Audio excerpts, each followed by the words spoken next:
I thought I'd do another Q&A video. It's been too long since the last one. I'm sorry about that. But let's get straight into it with a couple of questions. Here's a good question. This is from sbart2 on Instagram, and it says, how do you think one should learn a jazz standard? Do you have any starting suggestions for improvisation?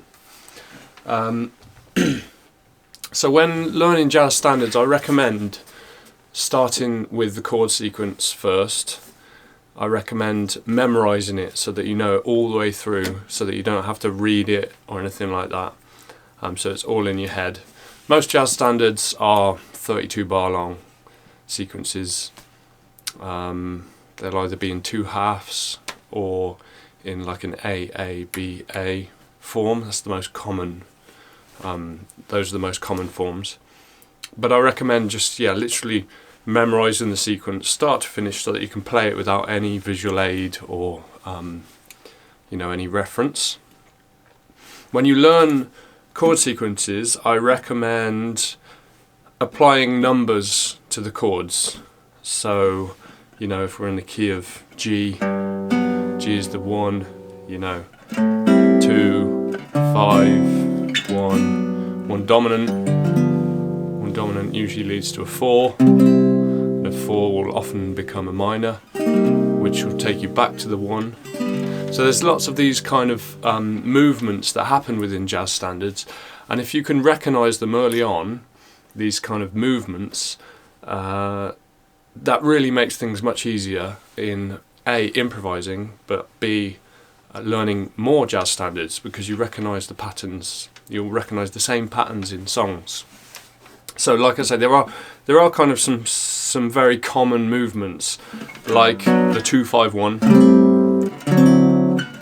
So the second chord in the key of G is an A minor. The fifth chord is a D7, and that's usually that sequence will take you back to the 1, 2, 5, 1, like that.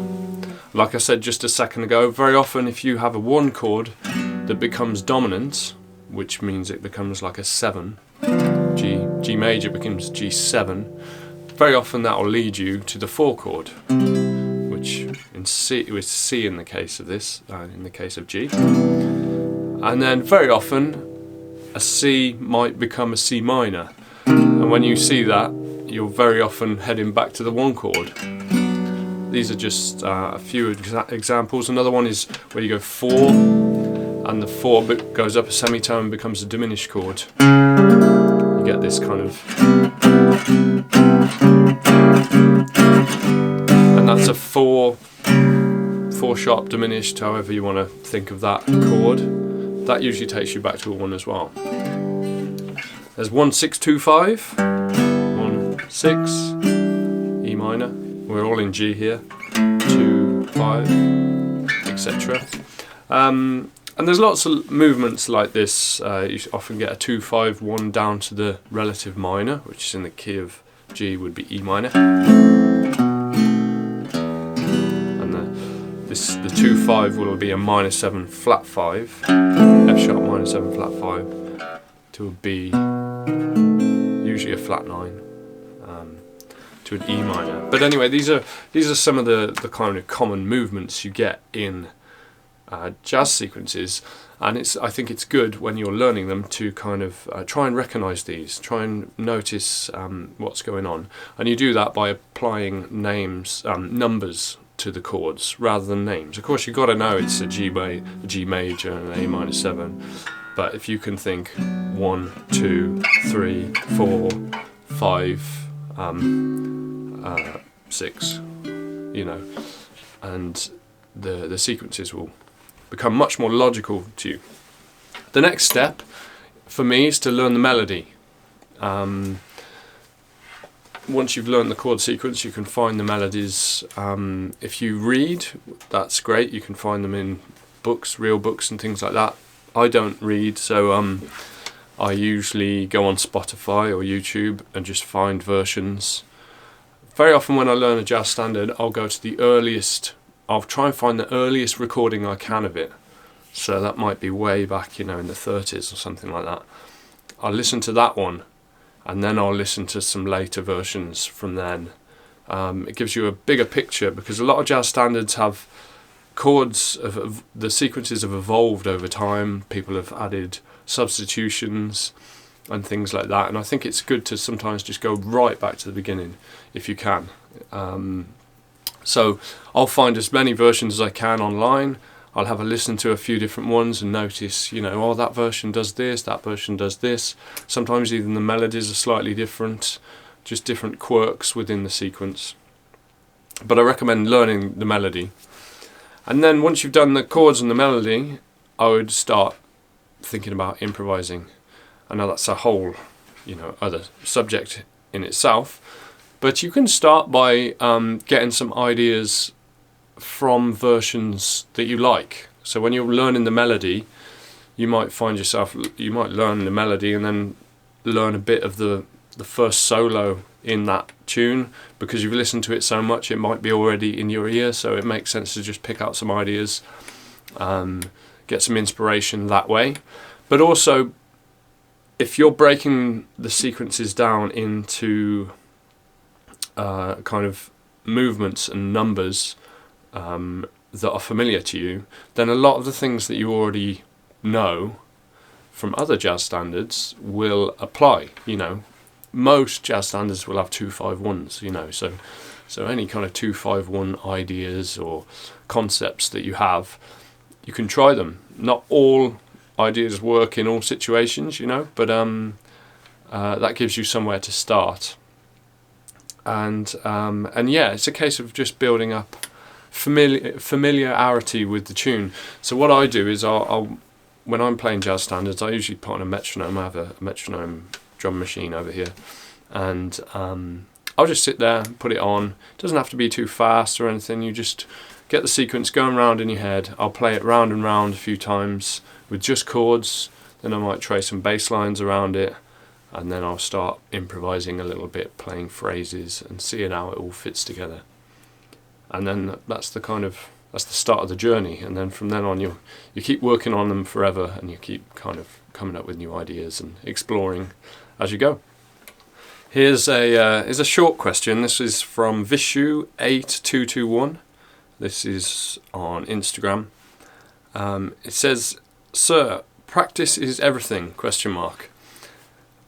Yes, practice is really important, and practice makes progress, as they say. But I will say the quality of your practice is really important as well. Really having a focus in your practice sessions is important. It's important to me, at least, because it gives you something to work on. It gives you, if you have a goal in mind, that really helps. Sitting around and playing in front of the television is fine and everything, but and I often do that kind of thing. But it's also good, I think, to have a kind of goal or a target or some kind of plan. So I often plan what I practice. I think, in the morning, I think, right, today I'm going to work on this, this tune, this idea, this particular type of guitar, because the different guitars I play, at least, all have slightly different approach to the way they sound, and so I'll adjust what I'm playing for them. So yeah, practice is really important, but there's various different ways of practicing, and it's about finding the ones that are most beneficial to yourself. So yeah, keep experimenting. It's really a trial and error thing. The way I've practiced over the years has changed and will continue to change as I kind of as my playing changes and my goals change as well. So yeah, keep practicing, but be aware of what you're practicing and how you're practicing. Okay, here's one from Jonathan on Twitter. It says, "Please discuss using chromatic, diminished and augmented scales / chords as transition techniques to spice up basic chord progressions." Yeah, so I'm really into chromatic ideas. I love bebop music and bebop style lines, so I'm often using chromatics in my playing.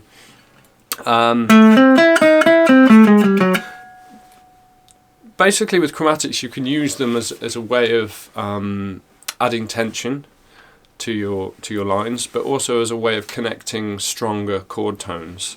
That's another way of doing it. For example, you know, I'll stay in the key of G as we were in G earlier on. If you're doing a 2-5-1 and you're on an A minor, going to a D7, going to a G major.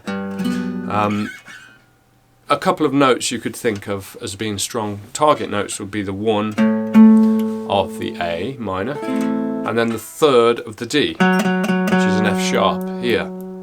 So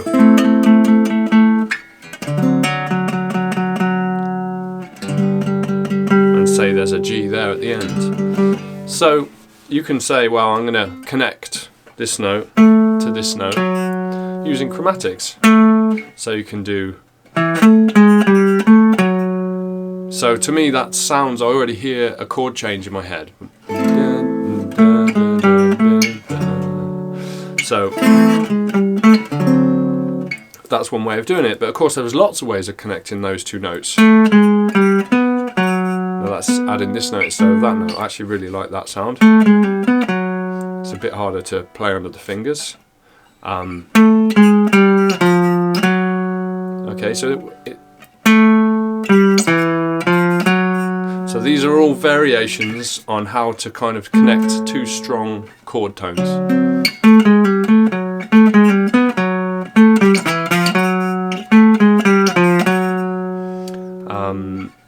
What about something like this? So I've approached into the first note. So there are tons of ideas like that. Obviously it's kind of infinite really, but that's an example of how you might use chromatic to connect strong chord tones, and that's a good way of approaching it, of first getting into kind of using chromaticism in your lines. So yeah, hopefully that helps a little bit.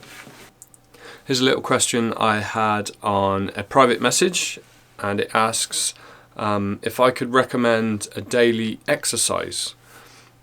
For me, I don't do a lot of exercises in terms of like mechanical exercises or scale exercises or anything like that.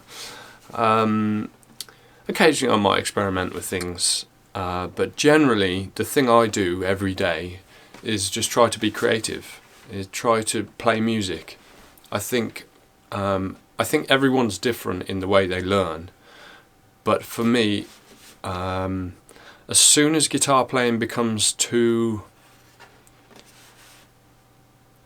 kind of formal, I guess, would be a way of putting that. As soon as it becomes too much like a chore, if I impose on myself